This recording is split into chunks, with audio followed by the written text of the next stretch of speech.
Assalamualaikum warahmatullahi wabarakatuh. Kembali lagi bertemu dengan Pak Hafiz di pembelajaran online kelas 3 Atorik SD Muhammadiyah Puri. Nah, kalian kemarin sudah belajar tentang bagaimana baju atau pakaian dibuat. Nah, untuk hari ini kita masih akan belajar tentang teknologi pembuatan baju. Tapi sebelumnya seperti biasa kita akan mengaji dulu ya.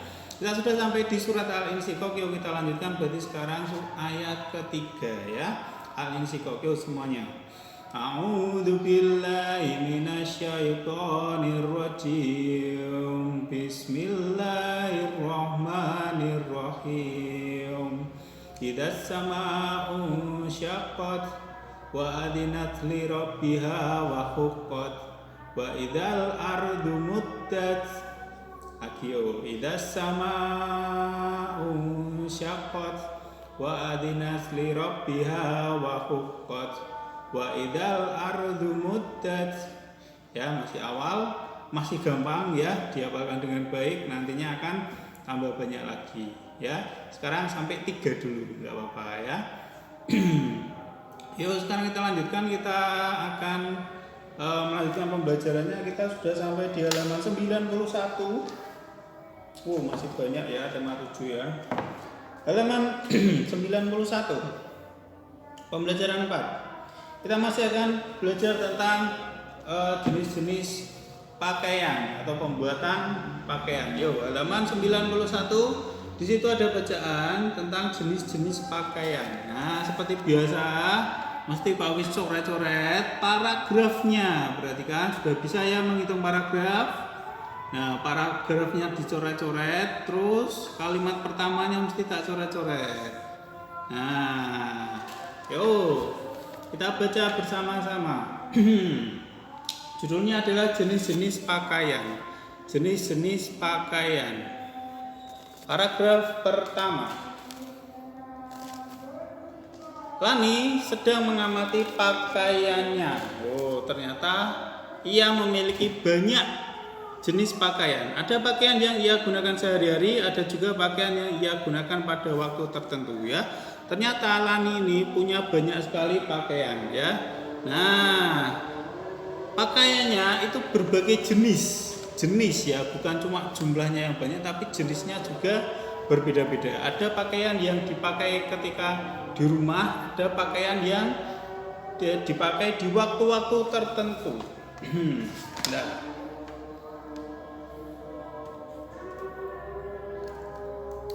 paragraf kedua.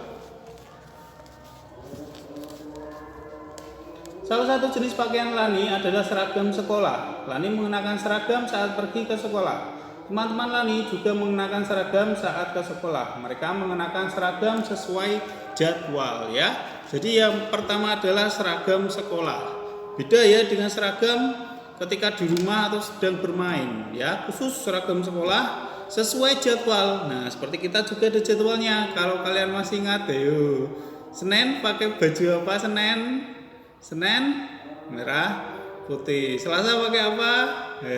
Rabu Kamis sendiri, Jumat juga ada sendiri, kaos olahraga juga ada sendiri. Paragraf ketiga. Sepulang sekolah, Lani mengganti baju seragamnya dengan pakaian rumah. Lani memiliki beberapa jenis pakaian rumah. Lani mengenakan kaos, celana selutut atau rok saat di rumah. Lani juga memiliki beberapa baju yang digunakan saat tidur ya. Jadi beda, baju yang dipakai saat berangkat ke sekolah dan saat di rumah, saat bermain, saat tidur beda-beda. Nah, yuk paragraf keempat. Paragraf keempat. Lani memiliki baju yang dipakai untuk berolahraga. Lani mengenakan baju olahraga yang sesuai dengan ukuran tubuhnya. Bahan baju olahraga Lani mudah menyerap keringat. Lani dapat bergerak bebas dengan baju olahraganya. Yang mana ini baju olahraga? Yang mana ini baju olahraga? Yang mana ini kira-kira baju olahraga? Oh, ini renang ya. Ini untuk olahraga renang. Nah, baju olahraga renang. Terus, paragraf kelima. Lani memiliki beberapa baju yang digunakan untuk waktu tertentu. Ada baju hangat yang biasa digunakan saat udara dingin. Ada baju gaun yang biasa digunakan saat pergi ke pesta. Ini ya, pesta ya, ini pesta. Ini adalah baju hangat. Kalau kedinginan, malam dingin, hujan pakai ini. Nah, kalau ke pesta pakai ini, ya. Beda-beda. Oh, ini baju tidur ini. Baju tidur, seragam sekolah, olahraga renang. Ini apa ini? Main ya. Di rumah atau main. Ini bajunya seperti ini. Paragraf ke-6 terakhir. Lani bersyukur memiliki cukup pakaian. Ia teringat orang zaman dahulu yang hanya memiliki satu jenis pakaian. Lani menyayangi semua pakaiannya. Ia memakainya dengan hati-hati agar tidak cepat rusak. Ya, zaman dulu ternyata itu punya satu jenis pakaian kok, nggak ganti-ganti ya. Zaman purba lagi ini ya. Pakainya baju dari kulit hewan. Oh, ini seperti biasa.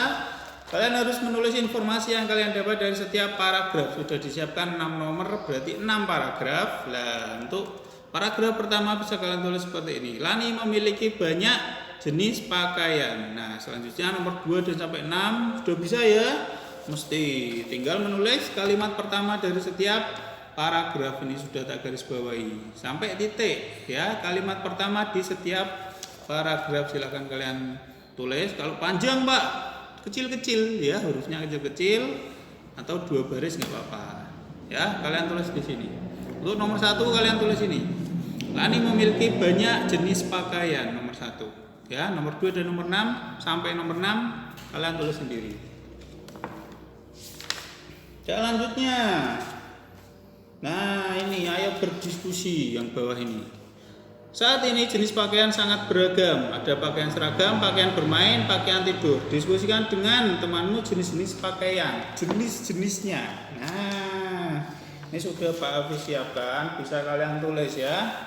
Bisa kalian tulis. Nomor 1 adalah sudah diberikan contoh pakaian sekolah yang tadi ya. Pakaian sekolah, seragam, putih-putih.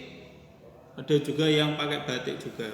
Nah, nomor 2-nya adalah pakaian olahraga ya, pakaian untuk olahraga. Ini contohnya adalah kaos sepak bola, juga baju renang ya. Nomor 3 adalah pakaian adat. Tuh sudah kalian pelajari di materi sebelumnya, pakaian adat. Contohnya adalah kebaya. Kebaya itu pakaian adat, batik dan juga lurik ya, baju lurik. Nomor 4 adalah pakaian rumah. Itu biasanya kalian santai pakai kaos, celana pendek dan juga rok. Terus selanjutnya adalah pakaian khusus ya, pakaian yang dipakai di waktu-waktu tertentu khusus. Contohnya adalah baju pesta tadi ya. Jas hujan juga termasuk ya. Baju pesta dipakai untuk pesta. Ya, kalau tidur nggak pakai baju pesta, berangkat ke sekolah tidak pakai baju pesta, ya khusus baju pesta. Nah, jas hujan juga, ya jas hujan. Kalau nggak hujan, yuk nggak dipakai, ya dipakai untuk melewati hujan. Kalau hujan, pakai jas hujan. Kalau nggak hujan, yuk jangan dipakai, nanti lucu ya, dilihat orang-orang nanti. Terakhir, pakaian kerja itu juga ada. Pakaian kerja contohnya adalah ya beberapa pekerjaan yang pakai seragam. Polisi, Pak polisi, Pak tentara juga pakai seragam. Pak boleh orang tua sendiri Pak boleh. Seragam PNS, seragam pegawai. Apalagi ya seragam dokter boleh. Ya banyak ya pakai pekerjaan yang memiliki seragam khusus. Nah, bisa kalian tulis, bisa di pause dulu, kalian tulis. Dah, ayo lanjut. Selanjutnya, amati gambar di samping bawahnya ini. Dayu, Lani, dan Siti sedang naik pohon. Sedang naik pohon. Ya, kalian bisa naik pohon enggak? Ya, waktu Pak Hafiz kecil bisa naik pohon ya, sekarang enggak bisa. Kasihan pohonnya kalau Pak Hafiz naik ya, nanti ambruk pohonnya. Nah, ini waktu kecil gini Pak Hafiz suka naik pohon ini. Cara berpakaian orang berbeda-beda. Siti selalu memakai kerudung dan baju yang menutupi seluruh tubuhnya. Siti pakai kerudung dan pakai baju yang menutupi seluruh tubuhnya. Lengannya panjang, celananya juga panjang. Ya. Lani dan Dayu senang memakai celana selutut dan kaos lengan pendek. Meskipun berbeda dalam cara berpakaian, mereka tetap berteman baik. Mereka saling menghargai, ya. Kalau di cerita ini mereka bukan cuma beda pakaiannya tok, agamanya juga beda. Dayu apa Dayu? Dari Bali, Hindu. Lani Konghucu, ya, Tionghoa. Tuh, sedangkan Siti Islam, dia pakai kerudung, lengannya panjang dan juga roknya panjang atau celananya panjang menutupi seluruh bagian tubuh. Ini Siti, ya. Nah, kita lihat, jelaskan manfaat saling menghargai perbedaan. Walaupun mereka berbeda pakaiannya beda, agamanya beda, tapi tetap rukun. Ini guyu kabeh nih, ya, main bareng, kenekan wit, guyu semua. Artinya mereka rukun, hidupnya tentram. Nah, bisa kalian tulis di sini sebelahnya. Menghargai perbedaan membuat rukun, ya, rukun, enggak tidak pernah bertengkar, rukun. Jadi kita harus bisa menghargai perbedaan. Bisa kalian tulis, ya, di pause dulu, bisa kalian tulis, ya, walaupun berbeda-beda tetap rukun.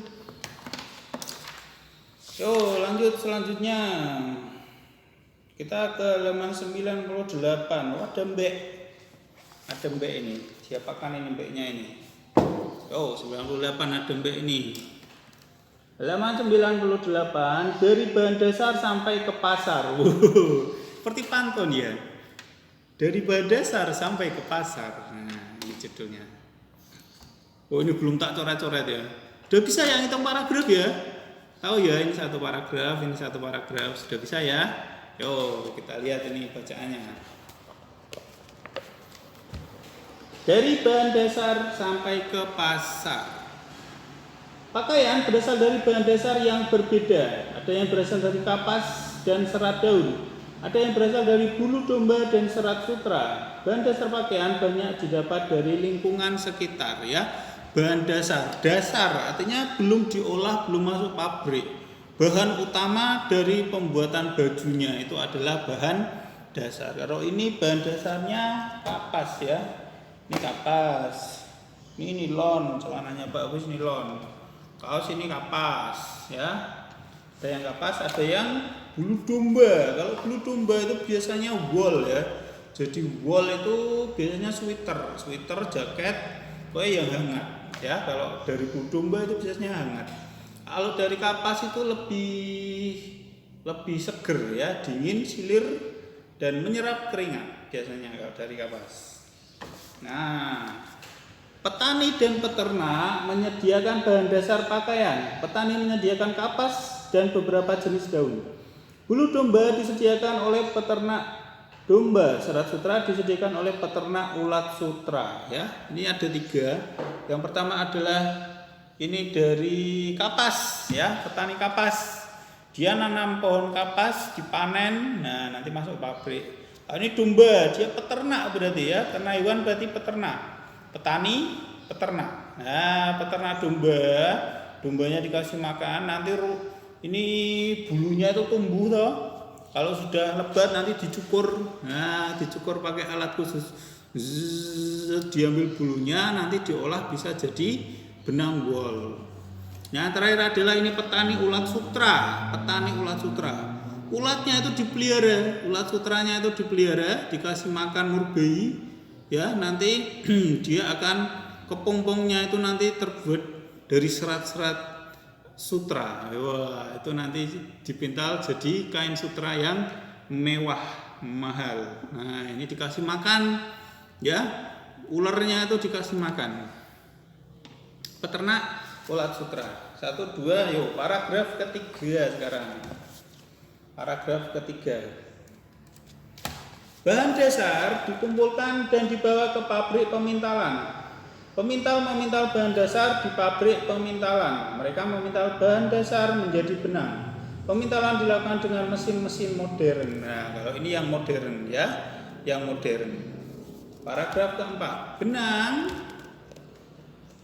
yang telah dipintal dibawa ke pabrik kain. Penenun menenun benang menjadi kain. Mereka menenun dengan mesin modern. Selanjutnya, kain hasil tenunan dibawa ke tukang jahit.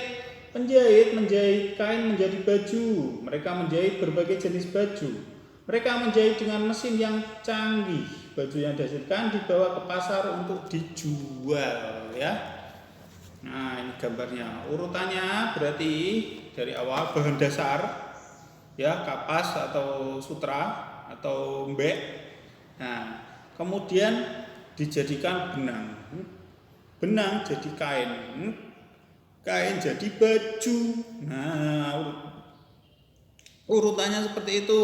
Bahan dasar jadi benang, jadi kain, jadi baju, dijual, kamu beli, kamu pakai. Nah, itu adalah urutannya.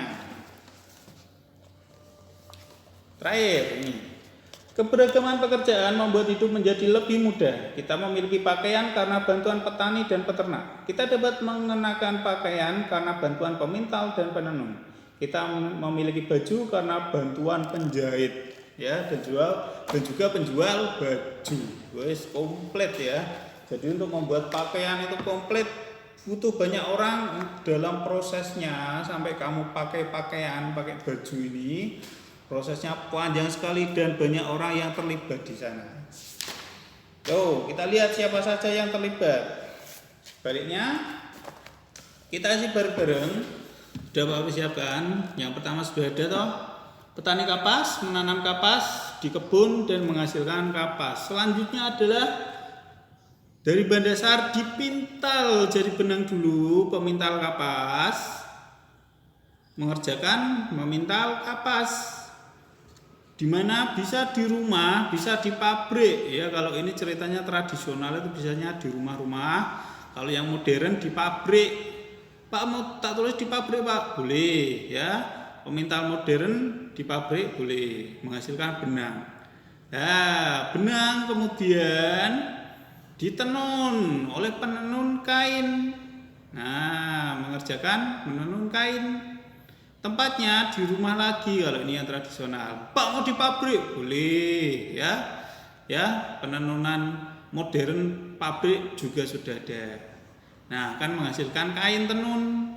Nah, kain tenun ini selanjutnya adalah bisa dikerjakan oleh penjahit.